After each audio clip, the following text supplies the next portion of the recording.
depending on when you take a snapshot of our history, probably is a different view on what we actually do. So you take a straw poll of different people around the organization, what they would interpret us to do.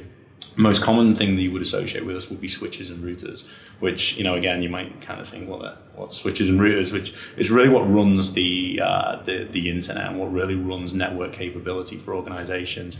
The future looks very different for us, because what's happening now is, as you've got something called the software-defined networks, which really drives that capability through more intuitive hardware and how that reacts to the company's demand. The next thing for us is the Internet of Everything, which is working out how we fully interconnect all kinds of devices, whether it be the lighting in your home, your TV, the way you drive your car, the way you brush your teeth, the way you the frequency of your haircuts. I mean, all these different things that we do in our everyday lives are interconnected with technologies at some level. And Cisco is really in a prime position to position itself as being the enabler of this space and really being able to push ahead and really define that space. We're one of the companies that's really survived the many ebbs and flows of the technology sector as it's gone through the last couple of decades, which many haven't. And we've really done well at the consolidation of that market. So we're kind of historically been the top of the food chain. So whether it be people in our competitors, whether it be people within organizations that we've acquired, or whether it be candidates that we've been looking to acquire in the open market, we're generally seen as quite an employer of choice and as a company that has significant values that it applies through its employee base, making us attractive. A company that operates with integrity, that has core values, and that really drives innovation.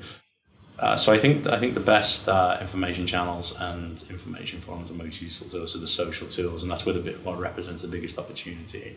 Because I think recruitment decisions are becoming a lot more about sentiment, and you can't control sentiment.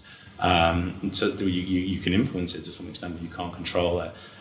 So I think the evolution of Twitter as a recruitment messaging tool without being a direct recruiting tool represents a fairly big opportunity for us. But I think looking at the creating the communities, I said earlier on that you can no longer tell people you're a good company to work for. You want them telling each other, or you want them getting to that conclusion themselves. And the way you do that is you no longer talk about recruitment. You take recruitment out of the conversation. The recruitment messaging should be secondary to generating the candidate's interest in us as an organization and what we do, because the role is an entry point. I don't envisage many people doing the same role in an environment like ours 12 months after they join, or 18 months after they join. So if you join for the job, you've joined entirely for the wrong reasons. It's an entry point. So we want them to fall in love with Cisco, the environment, Cisco, the company, Cisco, the culture, Cisco, the innovator.